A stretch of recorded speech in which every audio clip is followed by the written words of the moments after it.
peeps, we meet again. I don't think we have to stop meeting like this.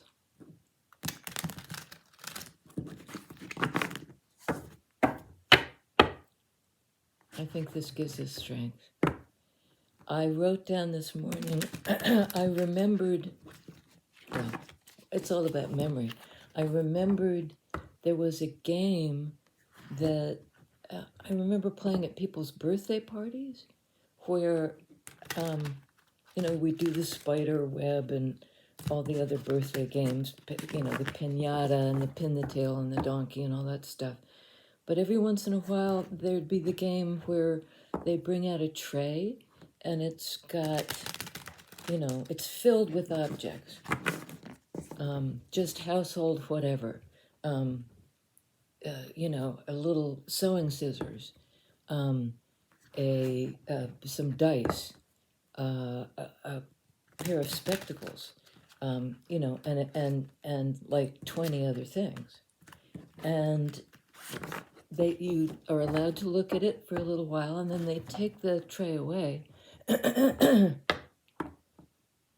And, where nobody can see, they remove, the grown-up, whoever's running the show, removes one of the objects and brings the tray back.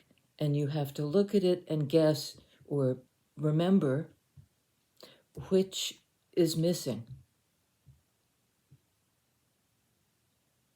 You so took in the whole thing as a kind of gestalt or something, but this tests your memory for what's not there. And I did very well at this. I mean, like spooky well. And then it seems to me the tray goes back out and they take out one more thing and you guess, what is it?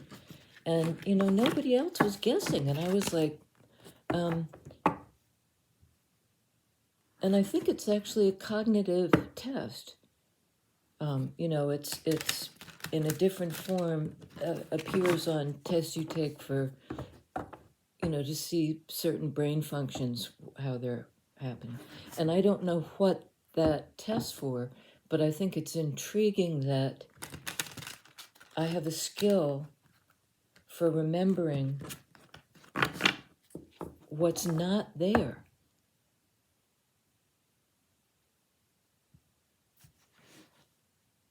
And then I jumped off from there to Joseph Campbell, who was talking about, when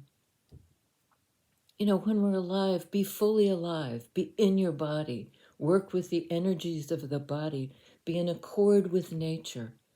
Don't fight against the cycles of nature, including aging. And that's where the memory thing comes in, because he says when your body starts to, of an age, starts to, parts of it stop working. He says, think of it like, if you're identifying just with your body,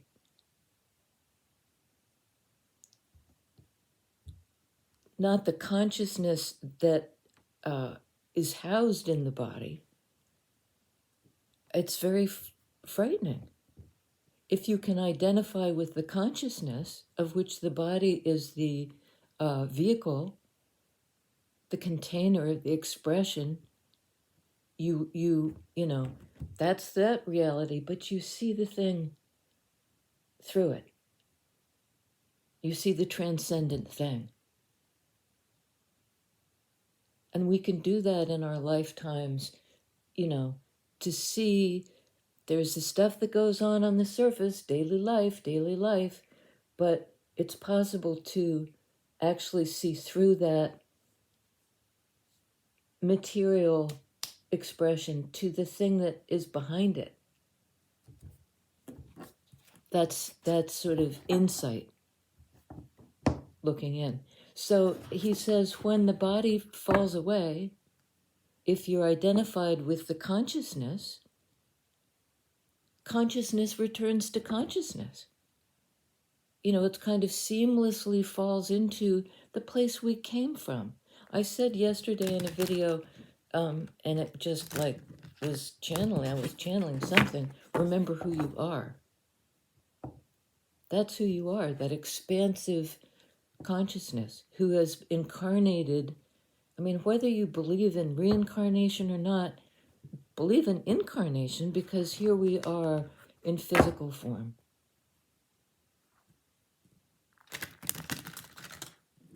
Here we are.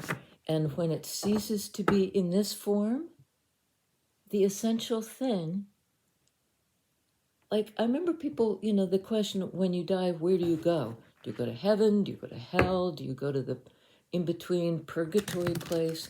Well, personally, I think you go everywhere. Consciousness back into the expansive thing. So in that sense, it's a release. It's a tower moment. It's being released from that too tight thing into expansion.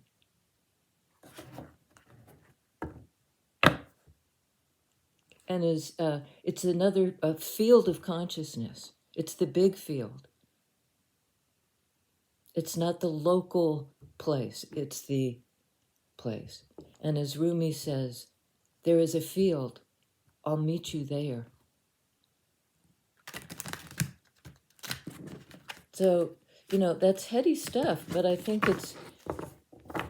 these forces, these cycles, the aging process, and this vague memory of who we were, who we are at our core.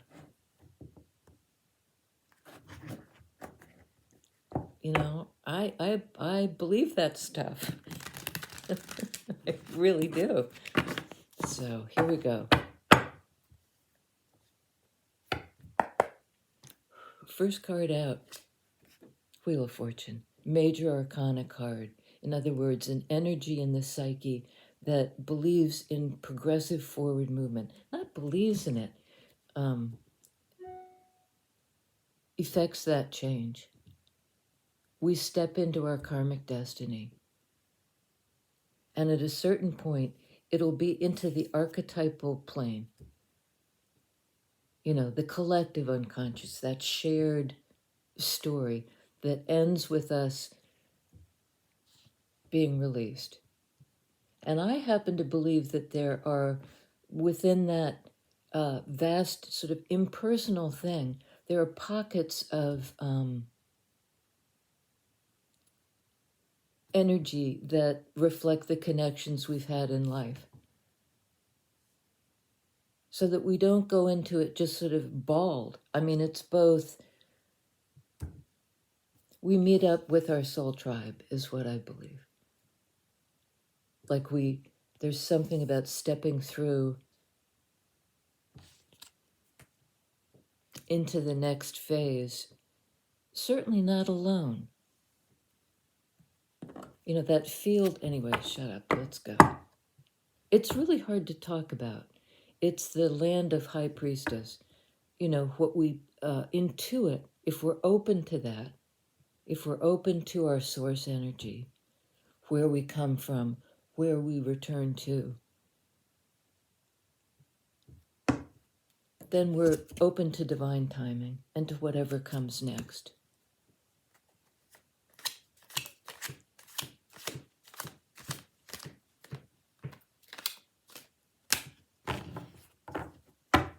Oh, geez, and let me just put them right on, because I'm not hugely familiar with this deck. And okay, 4 of Cups. And 3 of Cups.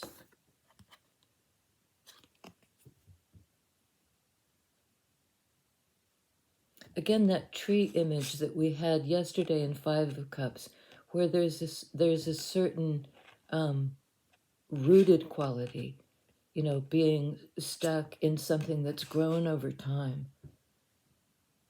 And in this case, it could be, regret over what didn't show up. The love that, sorry, and then we get this wicked reflection. The love that didn't show. being able to envision it, but it isn't here yet.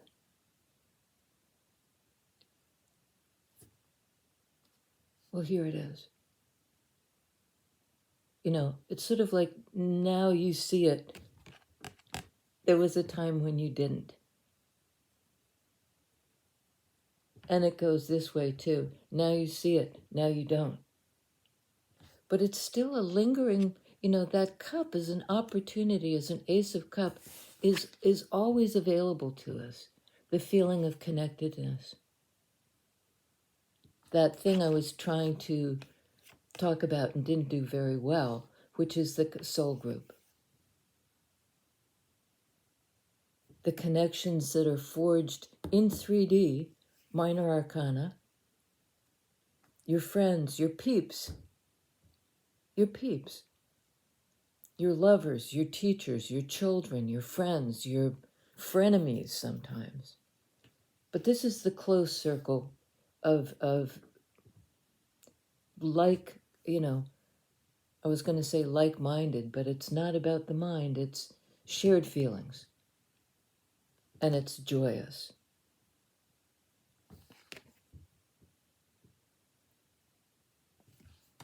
So I think even when we're not, you know, when we think we're left alone, not alone. And it's both at once.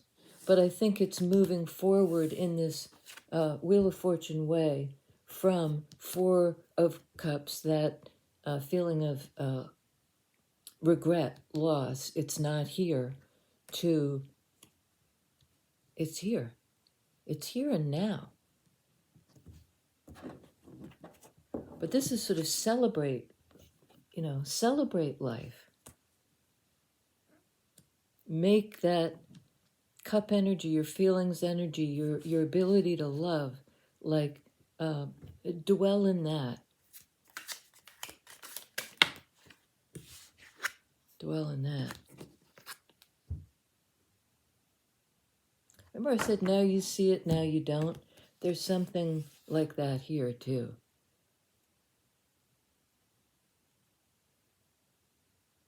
This can be a decision or a block against something you don't want to look at. Swords are about knowing it, being able to see it. You know, what's the focus? And this is sort of like, if we're supposed to remember who we are, this is sort of blocking that memory, that knowledge, being at an impasse. And that's under wheel. You know, we have free will. We can say no to this karmic destiny, this opportunity for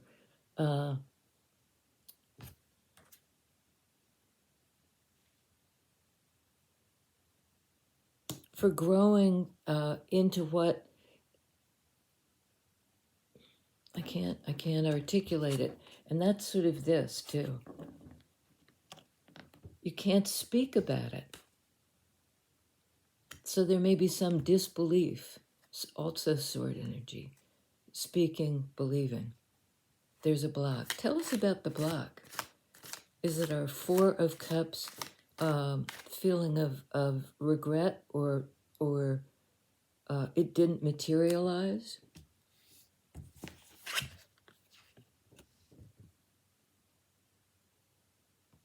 Hierophant. This can be higher power, or it can be, you know, a higher, as in Hierophant, hierarchy, where there's the one who knows, who has the keys, who has the uniform of authority, and these two devotees who are down and you know, giving a knee to this. I mean, he really looks arrogant. He, she, they. It's a card of Taurus, and that sense of stability, earth energy. But this is super stable and, you know, I don't like the hierarchical aspect.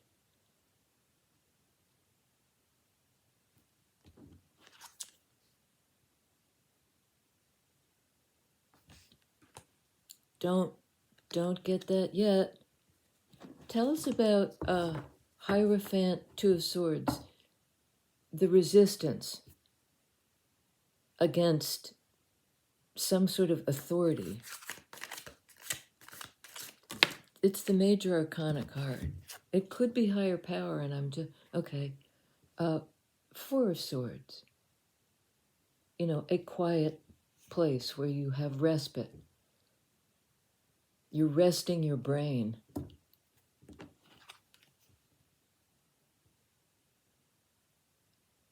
It's kind of surrender. You know, there's an impasse, and rather than pushing against it, you go into a quiet retreat where you can heal, where you can breathe, where you can understand, things become clear again. After some sort of mental Three of Swords situation, you're resting in truth somehow.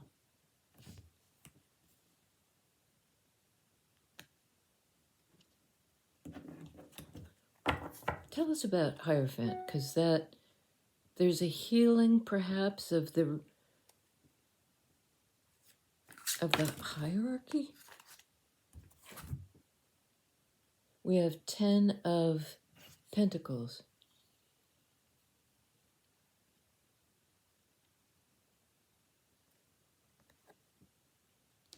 We have 4 of Pentacles. Boy, we're getting a lot of earth energy in all of these readings.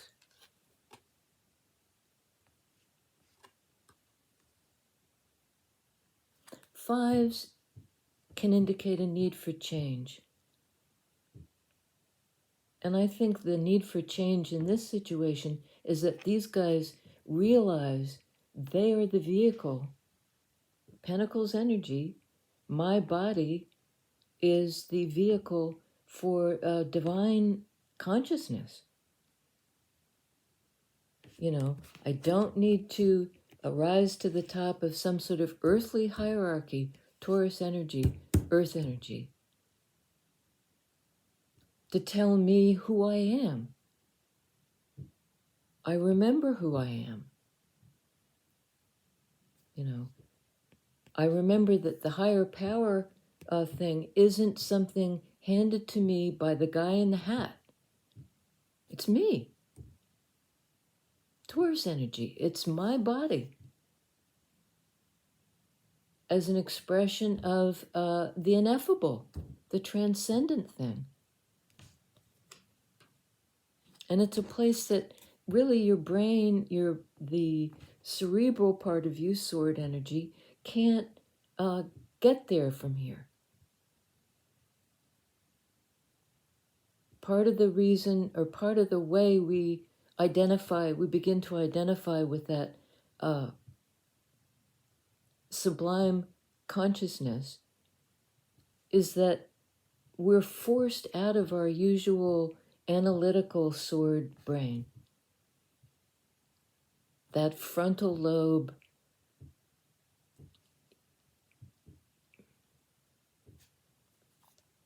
there's a block to that,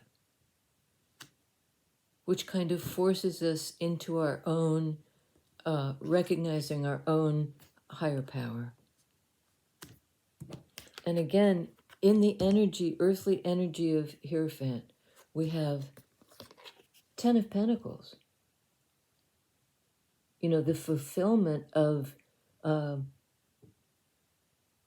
earthly needs, having everything you need to live here. For all of us. It's the completion of a cycle.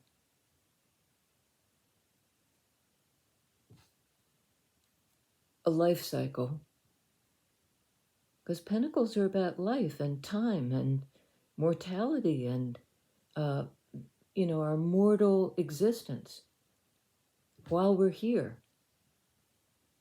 And this is, this is really good. But we can't hang on to it. Four of Pentacles. You know, look at this guy. He's got it all buttoned down. He thinks he can, you know, there's a play, is it Thornton Wilder? Somebody, you can't take it with you. Well, this guy, he, she, they thinks they can take it with them. Thinks I just stay in this, you know, fours are about a structure, and sometimes it's too rigid a structure. He wants to take it with him. He, she, they. Can't be done.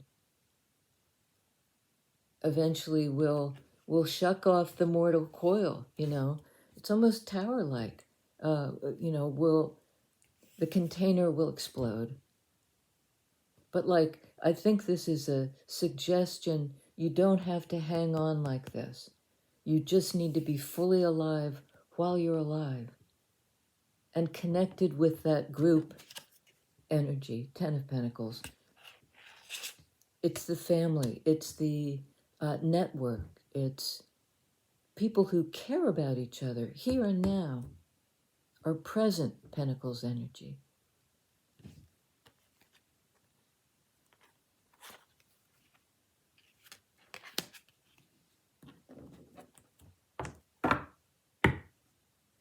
So see it all the way through to the completion of the cycle, to the 10. Don't try to hang on to everything in between. You know, you just, it's too tiring. Oh man, we had an explosion. Bottom of the deck. King of Swords. That highest expression. Sorry, I gotta scrape these up because they're important. Wow, I'll say. King of Swords, the highest expression of active analytical clarity, stepping out of the situation to see it clearly. A certain degree of disengaging. Aquarian, largely Aquarian clarity that entails some degree of removal so you can analyze something.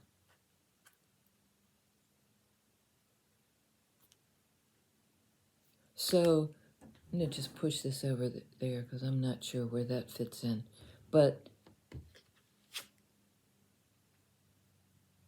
you know, whoever this character is, they understand and identify sort of with their brain. I think, therefore I am. That kind of energy. So we have in this big spread, I just want to see what the whole deal is. Well, with tarot, one of the things when you're reading the cards is what do you notice first? And I think what I noticed first was that there's a match on the board. Queen of Swords, King of Swords. King of Swords identifies truths by stepping back. Queen of Swords doesn't really step back in that analytical way, but she discerns, she sees what's true. She lives in accord with what's true. Okay, we have another 10 here, which I'm noticing. Oh no, I'm sorry, this is the Fool. Card of Aries, a card of the beginning of the journey, of the psyche's journey, of the Fool's journey, through the archetypes. You know, how to navigate the journey through life.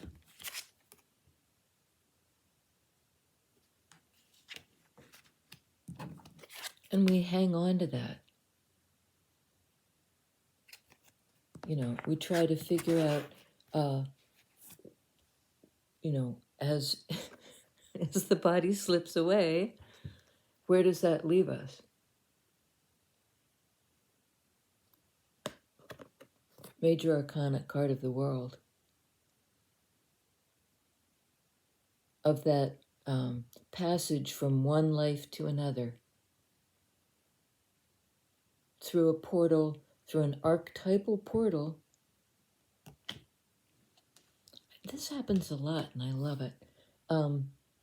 This is the last card in the Major Arcana. Fool is the 0 card. It's the first. But it's not 1, it's 0. It's like before you leap into the new life. But the willingness to.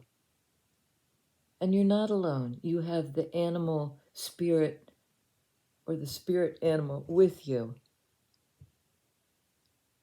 You know, that in the body business. But you're ready to leap into a new thing with faith. And I can't quite see what she's holding, so I've got to...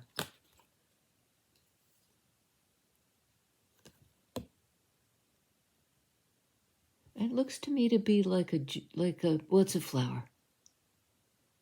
And that's in traditional Rider-Waite too. The Fool has, I believe, a flower in their hand. You know, that plucking that delicate living thing.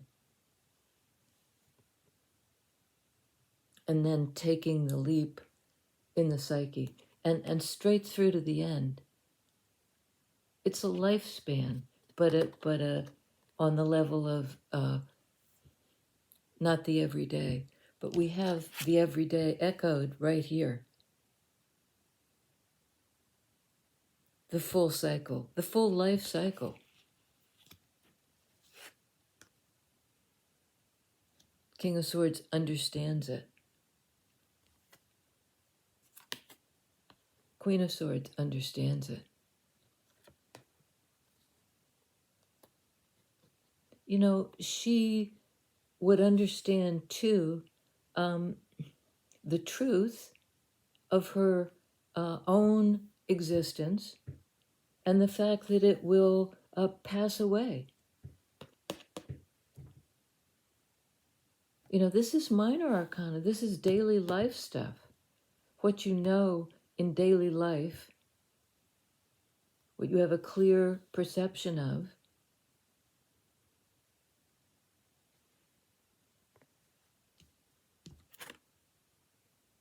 And the last one out is Page of Cups. This is a very young energy. It's kind of like being reborn. You know, out of the waters of the collective unconscious, that vastness to which we return. This guy's coming right out of the waters. Here I am at the beginning of the journey.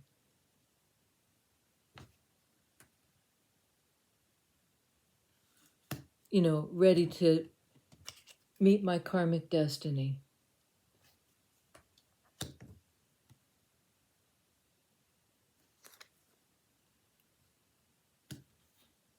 I think that's just a lovely Queen of Swords.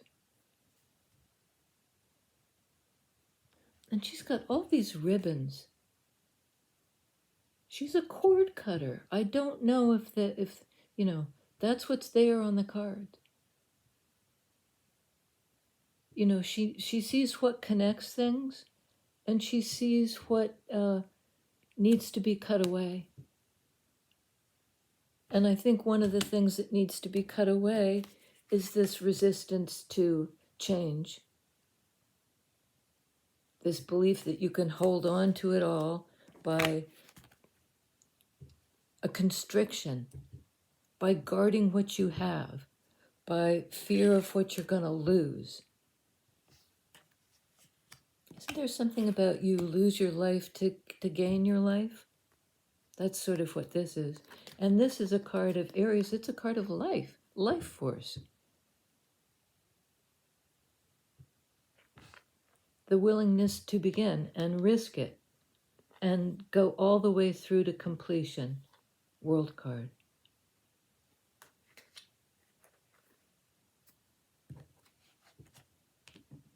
She'd be able to cut away any resistance to stepping in to the new thing. And there's this circle thing going on.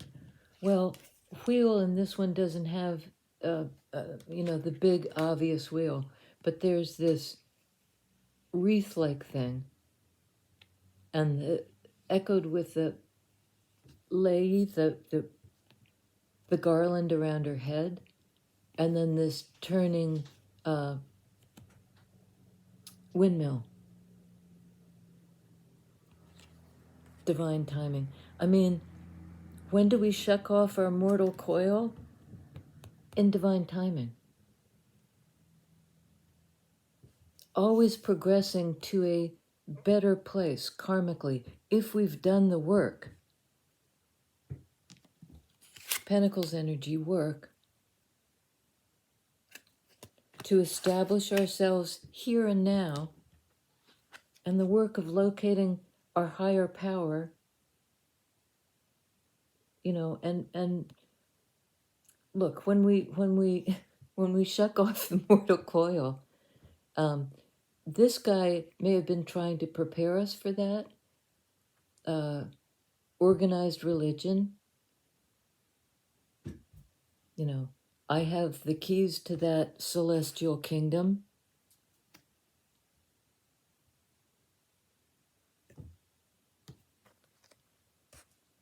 She's also a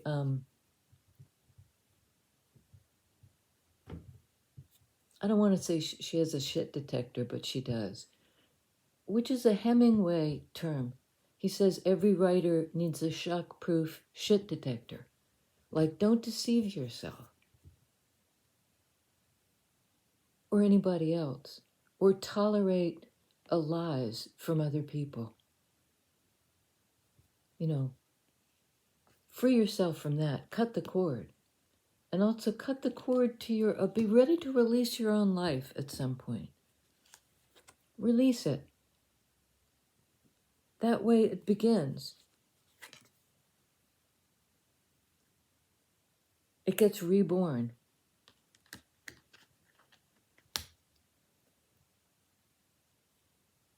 Yeah, I think that's it. Sorry. You either get to see my peepers or the glasses that reflect back at you.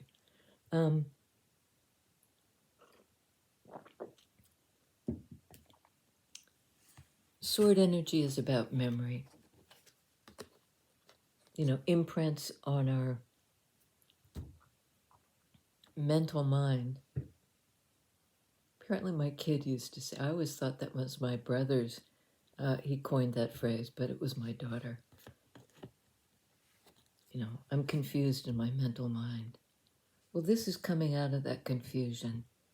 Matching up with somebody in your understanding of the truth.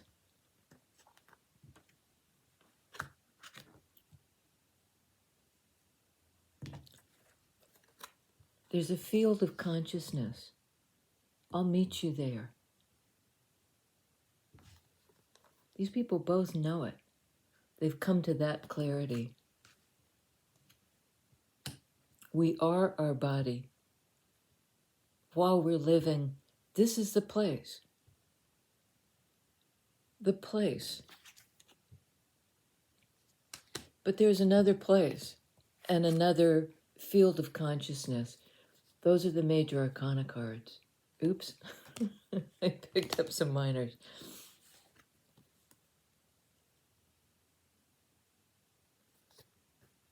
There's a field. I'll meet you there. I'll meet you there. And same time, same station next time. Love you guys.